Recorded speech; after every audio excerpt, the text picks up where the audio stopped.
PM কিষাণের পরবর্তী কিস্তির টাকা কবে দেওয়া হবে? ডেট ঘোষণা করা হলো। কত তারিখে আপনার ব্যাংক অ্যাকাউন্টে সেই টাকা আসবে? বিস্তারিত জানাবো এই ভিডিওতে। পাশাপাশি যদি আপনি পিএম কিষাণের টাকা আগে পেয়েছেন একটি কিস্তি, কিন্তু পরবর্তীতে আপনার টাকা বন্ধ হয়ে গেছে, তো আপনি কিভাবে চেক করবেন আপনার স্ট্যাটাস কি রয়েছে, কি কারণে বন্ধ হলো, কিভাবে সেটা সমাধান হবে, বিস্তারিত জানাবো এই ভিডিওতে।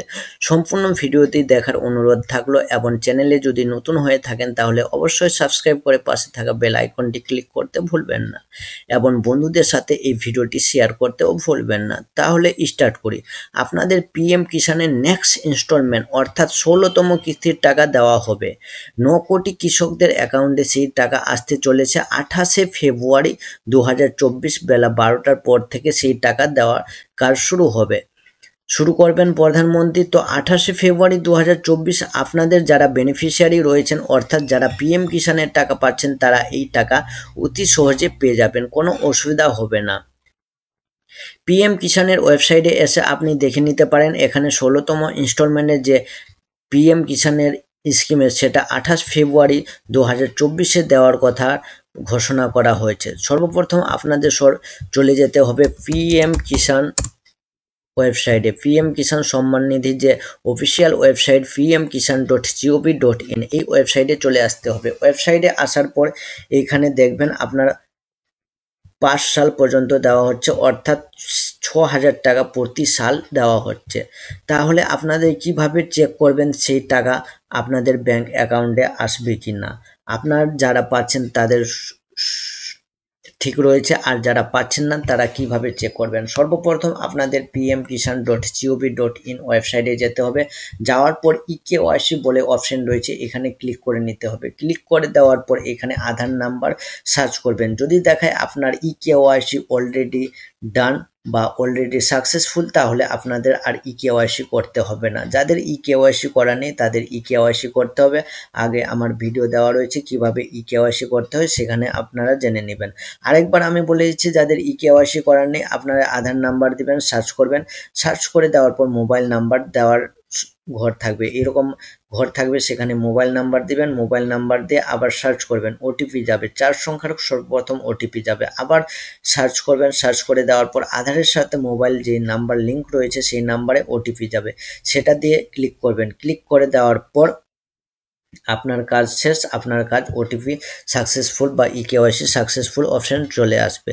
এবার এটা হলো ইকেওয়াইসির কাজ। এবার আপনার নো ইওর স্ট্যাটাস, কিভাবে আপনার স্ট্যাটাস চেক করবেন? এখানে ক্লিক করবেন। নো ইওর স্ট্যাটাসে ক্লিক করে দেওয়ার পর এখানে রেজিস্ট্রেশন নাম্বার ক্যাপচার দিয়ে গেট ওটিপি করবেন। আপনার মোবাইলে ওটিপি যাবে। ওটিপি দেওয়ার পর আপনার দেখিয়ে দেবে আপনার ইকেওয়াইসি ডান রয়েছে কিনা, ডিবিটি লিঙ্ক এনেবল রয়েছে কিনা, সমস্ত কিছু আপনার সমস্ত ডিটেলস চলে আসবে, আপনারা চেক করতে পারবেন। যাদের রেজিস্ট্রেশন নাম্বার নেই তারা কিভাবে স্ট্যাটাস চেক করবেন?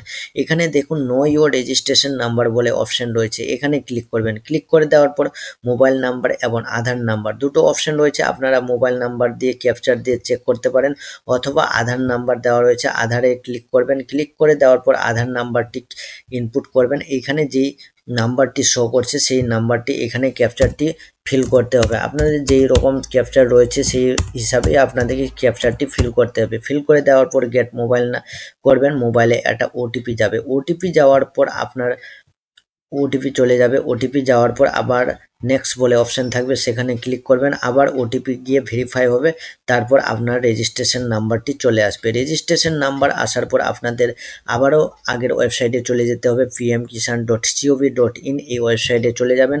চলে যাওয়ার পর আপনার নো ইওর স্ট্যাটাস বলে অপশন রয়েছে, এখানে চলে যাবেন। যাওয়ার পর এখানে রেজিস্ট্রেশন নাম্বার এবং ক্যাপচার দিয়ে ফিল করবেন, গেট ওটিপি করবেন। আপনার মোবাইলে ওটিপি যাবে। ওটিপি যাওয়ার পর আপনার দেখিয়ে দিবে আপনার ইকেওয়াইসি ডান রয়েছে কিনা। ইকেওয়াইসি কিভাবে চেক করতে হয় এর আগে আমি বললাম, এবং আপনার ব্যাংকের সাথে ডিবিটি লিঙ্ক রয়েছে কিনা। ডিবিটি লিঙ্ক হচ্ছে ডাইরেক্ট বেনিফিশিয়ারি ট্রান্সফার, অর্থাৎ আপনাদের যাদের ডিবিটি লিঙ্ক এনেবল নেই ব্যাংকে গিয়ে আপনাদের আধার কার্ড, প্যান কার্ড এবং ব্যাংকের বইটি আপডেট করতে হবে, অর্থাৎ আধার, প্যান এবং ব্যাংকের বই লিঙ্ক করাতে হবে। করলে পরে আপনার পিএম কিষাণের টাকা 100% আসবে, কোনো অসুবিধা হবে না। যাদের ডিবিটি লিঙ্ক নেই তারা অবশ্যই প্যান কার্ডটি ব্যাংকের সাথে লিঙ্ক করে নেবেন। ডিবিটি লিঙ্ক করার কিভাবে আপনাদের ডিবিটি স্ট্যাটাস চেক করবেন? তো ডিবিটি আপনাদের ডিবিটি স্ট্যাটাসে ক্লিক করবেন। এইখানে ডিবিটি লিঙ্ক স্ট্যাটাস চেক করার জন্য আধার নাম্বার, মোবাইল নাম্বার, নেম এবং বেনিফিশিয়ারি আইডি। তো আধার নাম্বার দিয়ে সার্চ করলে আপনাদের স্ট্যাটাস দেখিয়ে দিবে, বা মোবাইল নাম্বার দিবেন, মোবাইল নাম্বার দেওয়ার পর সার্চ করলেও চলে আসবে, বা নাম দিলেও চলে আসবে, অসুবিধা নেই। নাম দিলে আপনাদের সর্বপ্রথম স্টেট সিলেক্ট করতে হবে, তারপরে ডিস্ট্রিক্ট সিলেক্ট করতে হবে। নাম দিয়ে একটু অসুবিধা হবে, তো আপনাদের আধার নাম্বার বা মোবাইল নাম্বার দিয়ে আপনারা সার্চ করে নিতে পারেন আপনার ডিবিটি লিঙ্কটা এনেবেল রয়েছে কিনা। ঠিক আছে, এই হচ্ছে ডাইরেক্ট বেনিফিশিয়ারি ট্রান্সফার অর্থাৎ ডিবিটি লিঙ্কের স্ট্যাটাস চেক করার সিস্টেম। তাহলে বোঝা গেছে আপনারা কিভাবে পিএম কিষাণটি চেক করবেন। এবং আপনাদের যাদের, আবার আরেকটা কথা বলি, যাদের এখনও কিন্তু স্ট্যাটাস ভেরিফাইড নেই তারা কিভাবে চেক করবেন। আপনারা একটু স্ক্রল ডাউন করবেন, স্ক্রল ডাউন করে দেওয়ার পর আপনাদের চলে যেতে হবে স্ট্যাটাস বা সেলফ স্ট্যাটাস রেজিস্ট্রেশন ফার্মার, এখানে ক্লিক করবেন। ক্লিক করে দেওয়ার পর আপনাদের আধার নাম্বার এবং ক্যাপচার দিয়ে সার্চ করবেন, আপনাদের চলে আসবে যে আপনাদের অ্যাপ্রুভ হয়েছে কি হয়নি, অ্যাপ্রুভ বা কোনো কারণে রিজেক্ট হয়েছে কি না, এখানেও আপনারা জানতে পারবেন। তাহলে আশা করি ভিডিওটি বোঝা গেছে, এবং আপনাদের কোনো আরও অন্য কোনো সমস্যা থাকে তাহলে অবশ্যই আমাকে কমেন্টে জানাতে পারেন।